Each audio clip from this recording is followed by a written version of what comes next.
You are Locked On Utah Hockey Club, your daily podcast on the Utah Hockey Club, part of the Locked On Podcast Network, your team every day.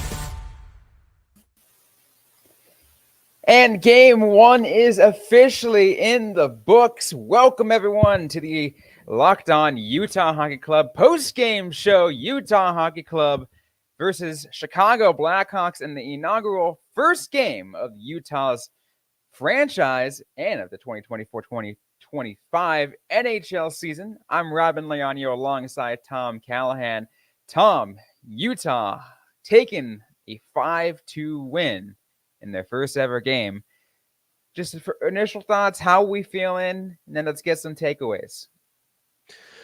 Well, I think that's a tremendous start right there. Is you couldn't have asked for a better game, a better start for the Utah Hockey Club. They jump out and jump on Chicago. And you know what? It wasn't necessarily comfortable the whole way. The Blackhawks made it close towards the end, but Dylan Guenther, first goal in the regular season for the franchise, the first multi-goal game as he tucks one home at the end there as well, bookends the win. That's a huge night for the Utah Hockey Club, and really excited to see them start 1-0 on the season. Starting 1-0 in the season. It's really nice to get that first win. Even though I think you and I, we both predicted a win. I don't think either of us or any even in the comments that we had in our pregame live show predicted a 5-2 win. But some of the picks at least were close enough. I think Dylan Guenther getting a goal was certainly on that list. I feel like a lot of people had that on their list. We kind of saw that one coming, right? Dylan Guenther has been phenomenal all preseason long, and I've been hyping him up all offseason, even before the preseason began. Yeah, you know, the contract, I think, really put the spotlight on Dylan Guenther for sure. And I thought he performed well in the preseason and really stepped up, and it looked good. And all of a sudden, everyone was saying, well, okay, maybe the timing was right. This is a great move. You're going to lock this guy up. But preseason's preseason. You know, I heard Mike Rupp saying earlier today on NHL Sirius XM, where he said, you know what, there were times I led my team in scoring in the preseason. That was a healthy scratch opening night. The preseason doesn't matter. So you have to carry it over. And to start that way for Dylan Guenther and company is great, because we did see the top line produce tonight. Then we did see some of the younger kids involved, and Guenther obviously leading the way on that. There was a lot of buzz around the team, but I think offensively they looked extremely good. Defensively, there's still some issues. Chicago hit a bunch of posts, missed a wide open net. That game easily could have been Chicago leading in the late stages, 4-3 or even 5-3. So Utah fortunate. They dodged a couple of bullets, got lucky once or twice, but hey, you know, sometimes it's better to be lucky than good, and they come out with a win.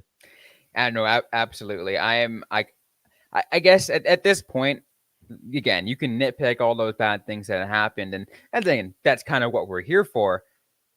But let's celebrate the win while we can get it. The first win of the season, and again, it's going to be the first win of many. We already know this team is going to be it's going to be, you know, better than the around that lower half. It's going to be better than the bottom of this league, no doubt about it.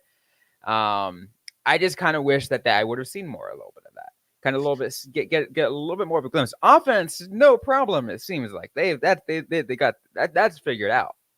Yeah, that wasn't a concern for them before, which is interesting. But Robyn, remember back at the draft, the route that they took was not the way we thought they were going to go. We thought they would have a defense-heavy draft. Instead, they went defense-heavy in acquisitions and went forward-heavy in the draft. So that, to me, said that for Bill Armstrong, what he wanted to address right away, the most pressing need to make this team better immediately was on the blue line.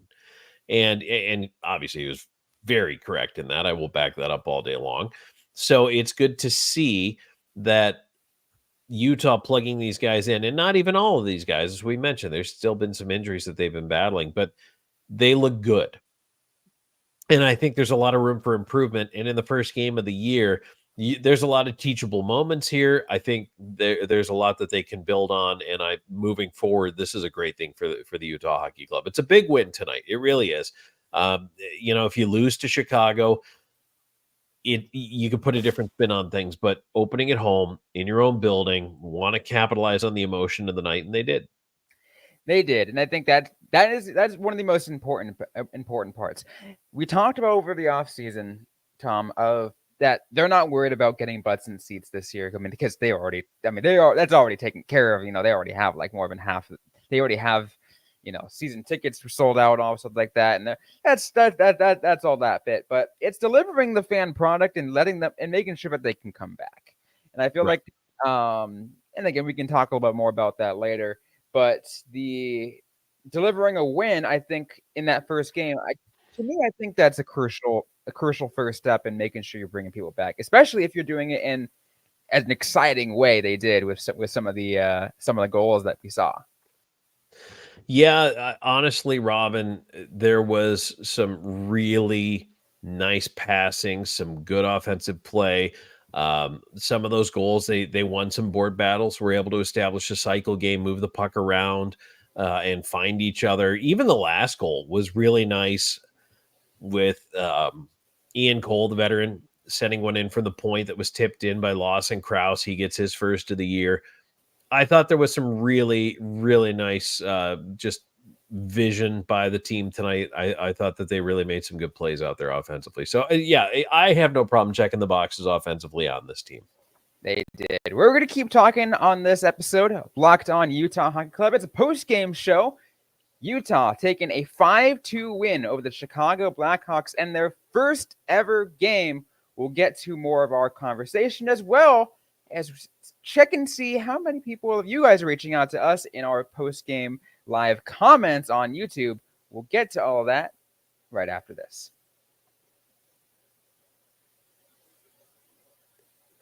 And this episode is brought to you in part by Game Time. Download the new Game Time app and check this out. Game Time is going to filter out the fluff. They're going to show you only the incredible deals on great seats, so you don't have to waste time searching through thousands of tickets. It's called Game Time Picks. It's a very cool thing to have on the app. And here's another cool thing to have on the app. Make sure you toggle it on because it's off by default. All-in pricing. What does that do, Tom? All-in pricing basically shows you what you're going to pay. Boom, out the door. 2 seats, 4 seats, however many you're getting, this is your price. Everything's included. Toggle on that all-in pricing. It'll show you previews of your seats. You'll get to take a look. There's pictures. There's all kinds of great things. They highlight super deals on there. You can view those seats before you buy. Plus, they have a low price guarantee, event cancellation protection, job loss protection, all kinds of great things by using the Game Time app.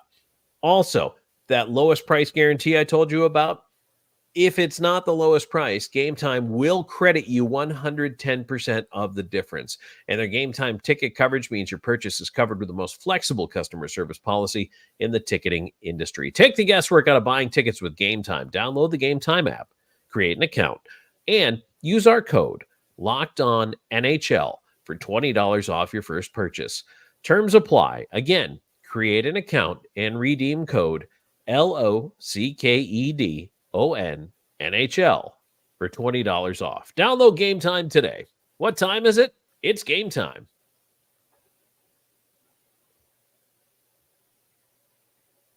let's keep things going on this episode of Locked On Utah Hockey Club. There is there's one thing I want first of all, I just saw this comment come on through from Andre. Said, made a new NHL fan in this, never watched a full game before. That's awesome. Welcome to the NHL fan club. It is an amazing, yet also I feel like sometimes it takes years off my life kind of situation. I love it. Being a hockey fan is stressful, but it is, to me, I think it's the greatest thing in the world. So Andre, welcome to the club. I'm glad you had a good time watching this. It was an exciting game. I mean, the pregame ceremony was awesome. And you can tell it's definitely going to be a family with the Jazz and Utah Hockey Club and everybody they had involved. We saw the unveiling of a mascot. I don't know that they won't have another one when they rename the team, but that was kind of an interesting thing. Bear, is it? Yes. So you have a mascot now, who, by the way, I don't know if you saw this or not. On the national broadcast, I happened to see that PK Subban was not only presented with, but also dressed in a hoodie by the mascot. So I thought that was actually pretty funny. So I enjoyed that.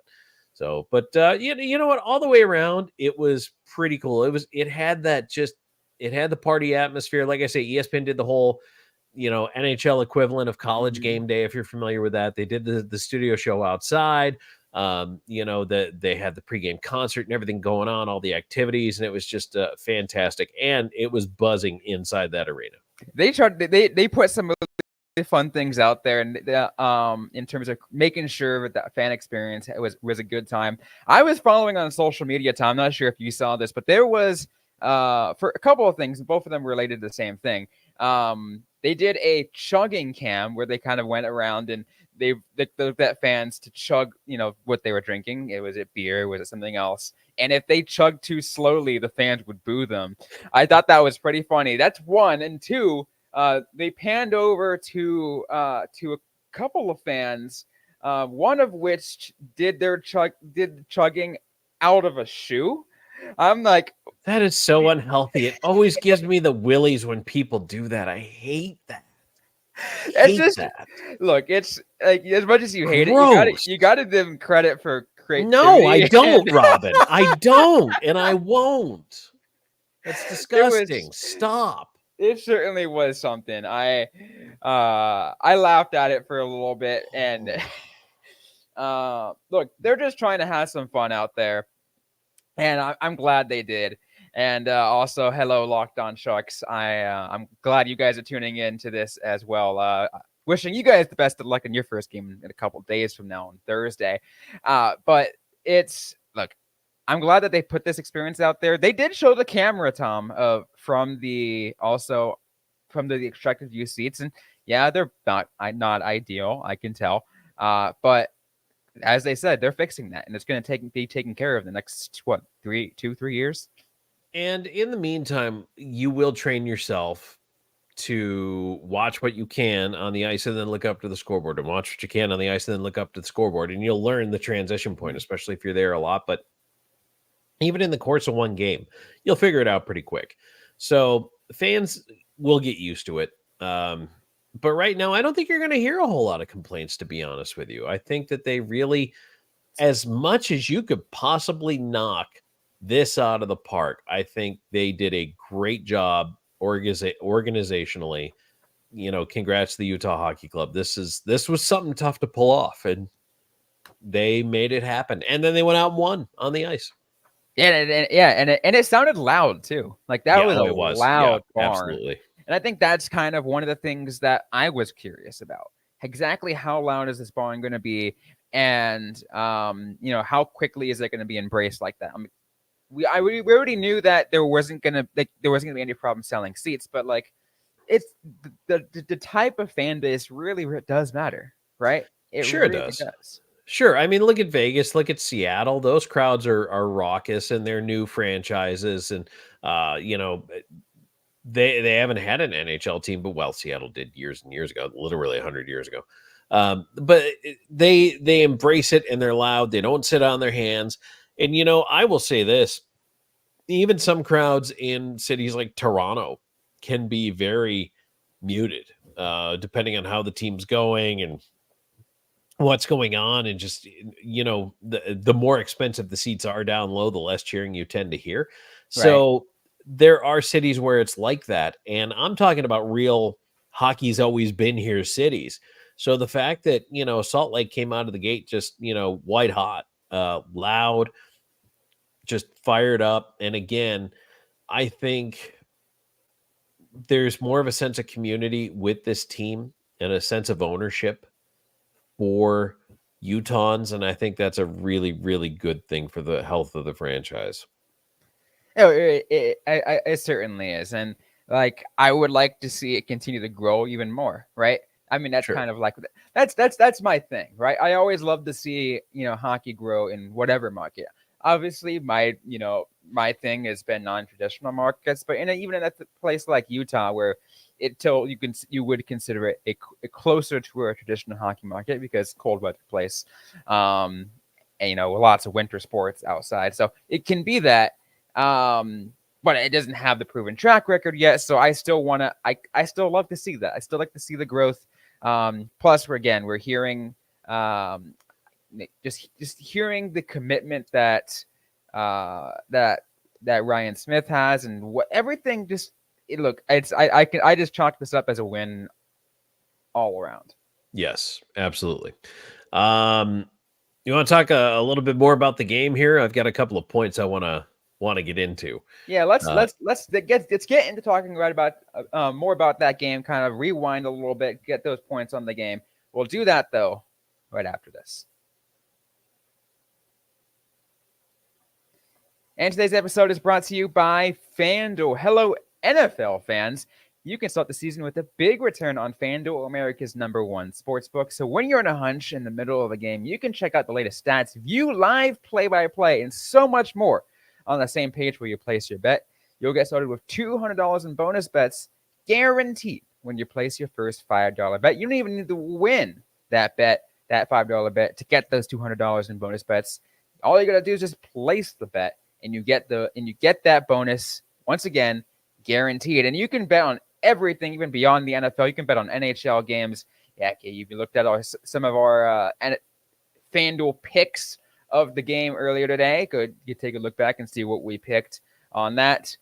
Make the similar picks maybe for down the road for this season. All on FanDuel.com, America's #1 sportsbook.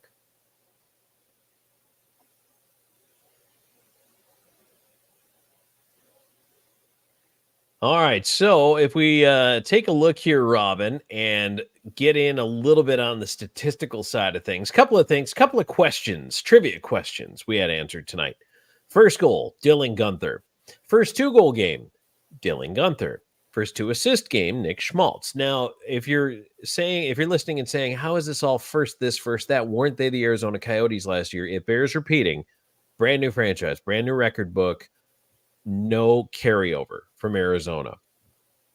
If and when that franchise is resurrected, they will maintain that record book. So this is all brand new for this team. So first win goes to Connor Ingram, who was pretty good tonight, stopped 26-28.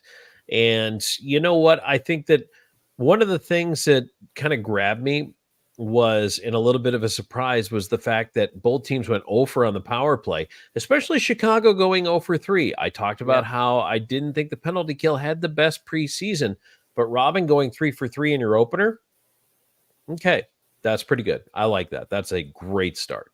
It is a good start. However, the concern that I have is getting to that point in the first place. I feel like a lot of those penalties that came in, and again, one of the, I think part of it had to do with the fight that came in and the additional penalty that was also handed, added things up. I feel like it kind of did change the momentum. After that is kind of where things started to swing a little bit more towards in Chicago's direction. And because it slowed things down a little bit and we talked about this before, right? When you're on the man down, no matter what, sure, you can kill the penalty, but you're losing some of the momentum that you had.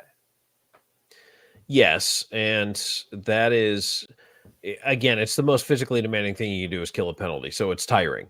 And to have to kill a couple back to back is even more tiring.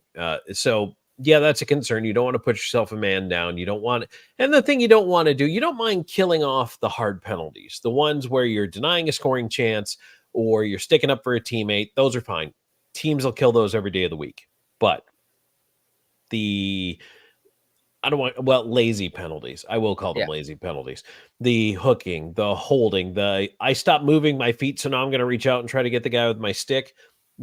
You can't take those. You have to be moving your feet. If your penalty is one of effort and of trying to prevent a scoring chance or what have you, okay, I get that. But if it's just, you're not putting in the effort, that I have a problem with. Speaking of which, one thing I think we almost mentioned didn't mention, we talked about all the positive first, and I guess you can consider yourself positive depending on who we're referring to. But first fight belongs to Sean Durzi. Didn't have that on my scorecard. Yeah, I felt like a lot of us were thought it was gonna be spicy tuna. And it almost was. It almost was. He wanted it. He wanted it, but it ended up being Durzi because Durzi went to go protect Keller because they went to go a little bit of extracurriculars on Keller against the boards. But that's hockey. Yeah, Murphy came in. I thought it was a little high at game speed. On the slow-mo, I don't know, kind of tough to say, but I understand why Durzi jumped in. And again, I don't mind that. Stick up for your teammate. That's fine. I'll take that every day of the week. So, but yeah, Sean Durzi is the guy, as it turns out, who gets in there. And I mean, it drew a crowd, but Durzi was the guy. So good for him. Good for him. Absolutely. I like it. What I want to do now pretty quickly, Tom, is I want to take a look back to your picks of your keys to the game, right? Okay. Your keys to the game, and let's readdress those kind of like if you want to kind of remember what you brought up, and let's see, did they fulfill that in your mind? Obviously, we already talked about defense, right? We kind of said they still need to work some on that. Maybe it wasn't 100%. So I'm not sure how much of like where you draw that up as a check mark, but let's check off some things here. So I thought the management of the energy and the emotion was very good. You jump out to a 2-0 lead after one period of play, only allow 3 shots on goal. Didn't really go into the power fade at the end of the first, which I worried about after the first 5-10 minutes, and then you kind of run out of gas. I felt like they didn't do that, which is good. They kept Chicago pinned back for that opening 20. Then they get out to a 3-0 lead. And yeah, Hawks fight their way back in. I mean, this is not a pushover team. It was a 3-2 game at one point, but Utah manages to stretch it out at the end. Defensively, still not thrilled. Still not thrilled. Too many goalposts, a couple of wide open chances. Again, I think Chicago could have been leading this game 5-3 late in the third, as opposed to trailing at 3-2, and probably should have at least been tied. So, you know what? Utah got away with a few things tonight. But Chicago found a way to get pucks into prime scoring chances. They just couldn't convert. So I think that defensively there is still some work to do. And again, these will be teachable moments. So I don't think they quite got to that. No. And you know what? Other than that, I really am having a hard time really picking on much from the game. Like I say, the special teams, the penalty kill was better than I thought it might be early. But yeah, defensively is where really, I mean, Robyn, that's probably the thing. I'm going to take a big red pen and still draw circles around it here heading into game number 2. And I think that, I mean, again, it's going to be that. And then you can turn to, I think it was Chicago's first goal, right? It was, I think, a first credited to Connor Bedard, ended up given to Teravainen. And I think that was, what, if I'm not mistaken, that was just a poor defensive read on Sergachev's part that allowed Bedard to just kind of just like walk right in. Well, I think Bedard set him up to miss. And the way they were weaving there, I mean, you probably could have adjusted the gap there for sure defensively. And Teravainen comes in and just picks up that puck, goes forehand, backhand, little flip, and it's in the net. So there was a good cross there, misdirection, getting the goaltender going to his right. Teravainen goes back to his left. I thought that was a real nice play by Chicago. Even the second goal, I will say this, that tip by Foligno, just that was a great play. And it was deflected twice. So the shot comes in from the point, hits the defenseman, then is tipped, then goes in. So it's like, that was, or no, I'm sorry. His was the clean tip on the shot from the point. The one Utah goal was actually tipped twice. Yeah, it was Hayton's tip goal. was. Yeah, that was a real nice goal. But I mean, if Foligno's camped in front of the net, that's what he's supposed to do. He's there taking away the goaltender's eyes. That's a good goal. That's an NHL goal scorer's goal. So that's fine. And it's not even so much my issue on the coverage on the goals. It's again the missed chances, the ones where the pucks hit the post, the guys are wide open, the shooting angles were really good, but just maybe Chicago a bit unlucky. Those are the plays that concern me. Here's a question that we brought up from Kyle. So faceoff was the weakest of the team when it was in Arizona. How did they do in comparison? What are your thoughts? 50-50 tonight. So not quite there yet. They were under 50% last year, bottom of the league. Actually, I think 31 out of 32. They were less than 50%, like 47, 48. 50% is not good enough. So they need to improve in the circle. I actually was keeping an eye on that tonight just to see how they were going to do. And yeah, they were 50-50. I mean, it could have been worse. I think Utah. Oh, it could always be worse. Yeah, Utah, I think was like in the 40% or whatever for a minute there. And I was worried about that. I was like, like that's going to be another issue. I mean, they did make it back up to the 50%, but still not ideal. I think you want we were trying to be a better and again, a lot of that is a defensive thing. If you want to be a better defensive team, you got to be able to hold that own and be able to win those faceoffs. So you don't have to worry about too much of that. If you want to split it even further, Robyn, they were 49% on even strength draws, 26 of 53. Par for the course for last year, not good enough for me. 1-for-1 in the power play, flip a coin, they won that one. So good. They start with possession. That's important. Your special teams draws. And then 3 of 6, exactly 50% when shorthanded tonight. 30 of 60 overall for 50%. So that's got to be better. It does. And again, I think this is only one game. They're gonna get to me. I firmly believe they will get better. Right? They will get better. We will see this team improve over time. Because again, I think one of the things we talked about is how young this team is, and B, I mean, not so much on the forward side, but on the blue line too, is just how new some of these players are. Yeah, you know what? And by the way, I was corrected. Bear is the Utah Jazz mascot. So thanks, Doug. I did not know that, actually. I am not an NBA mascot guy, so there you go. Yeah, actually, yeah, no, I did not know that as well. I didn't know that. Thanks for that. I was curious. I was like, that's pretty, because that was a question to Tom that we had in the pregame. Is they going to have a mascot? And we were questioning. I don't know why you would until you get a nickname. True, you're right. I mean, unless you're just going to have a year one mascot called Mascot. Because you have a hockey club called Hockey Club. See, if your mascot's going to wear a yellow jersey with black writing on it, just says mascot. Okay, I'll go with that for 1 year. I would love that. But no, I mean, they'll probably just borrow Bear then all year. Yeah, and they could probably do that, but can't wait until the real thing, until we get to see, when ideally when it's the Yeti that comes in. Yeah, I know folks are still having their opinions on that. I'm sure they know what it's going to be. They're working on getting the logo and all that crafted right now. It's going to be the Yeti at this point. I feel pretty strongly about that. I feel pretty strongly about that. So, well, you know what, though? I mean, there's a lot to look forward to here. And again, when you win your first game, there's definitely things to take away from it. The other thing, I really liked the fact that we saw the D involved here a little bit with the assist. Kesselring, Sergachev is on the score sheet. Durzee's on the score sheet. Good to see Logan Cooley get on there, by the way. Nice to see him on there. But you know what? I like that. A little bit of, offense from the defense never hurts.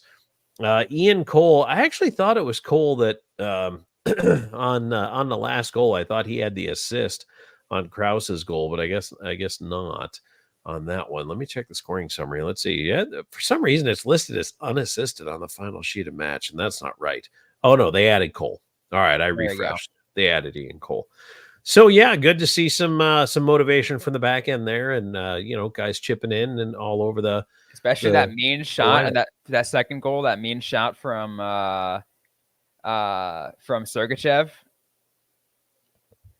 Yep, and you know what, boy, he had a couple of times tonight, Robyn. It didn't end up in goals, but watching Sergachev, there were a couple of times he was able to put pucks through and get them to the net on goal with traffic, and again, saves were made, but you force the goaltender to make a save. And sometimes that puck has eyes, it goes in, and sometimes you force a play on a rebound, a reaction, scramble play down low. You never know what it turns into. But I was very impressed with Sergachev and the defense as a whole, finding a way to get pucks to the net through Chicago tonight. So that was actually a really nice thing to see from the defense.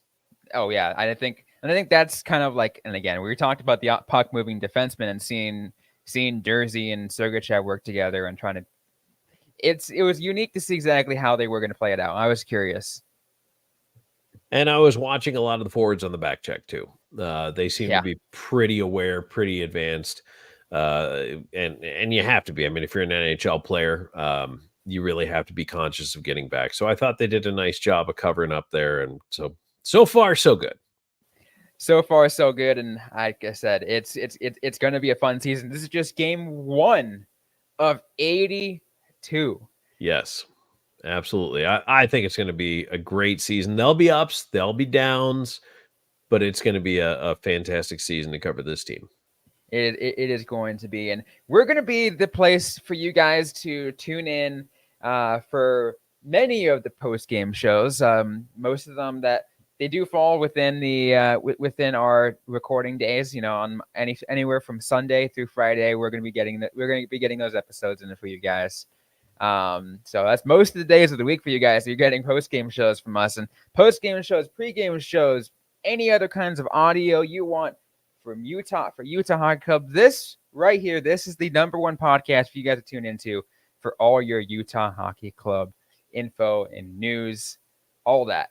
If you all like what you heard today and you are not subscribed already, be sure to subscribe to both the YouTube channel right now and subscribe to our text club, where you can get access to exclusive content coming your way as we start this season at 801-760-9033, 801-760-9033. Send us a text. You can be anything, like just say "Go Utah," send "Go Utah" to that number, and we'll send you a text right back for the sign up form. You can sign up for the text club. Your first 14 days are free. If you like what you get from us, our mailbag, anything of that, we hope you stick around and be a part of that as we build an amazing fan base in Utah. Don't forget to interact with us on social media. Also, we are on X, on Instagram, on Threads at LO_NHL Utah. Also on TikTok at LO_Utah Hockey. I am personally at Robyn with a Y _LEANO. Tom Callahan is at Callahan on Air. Interact with us, guys. Ask us any questions throughout the week, any time of day. We'll try to answer right back or in a future episode of the Locked On Utah Hockey Club podcast. Thanks again, everyone, for listening to this post-game live of the Locked On Utah Hockey Club podcast. We'll see you guys next time.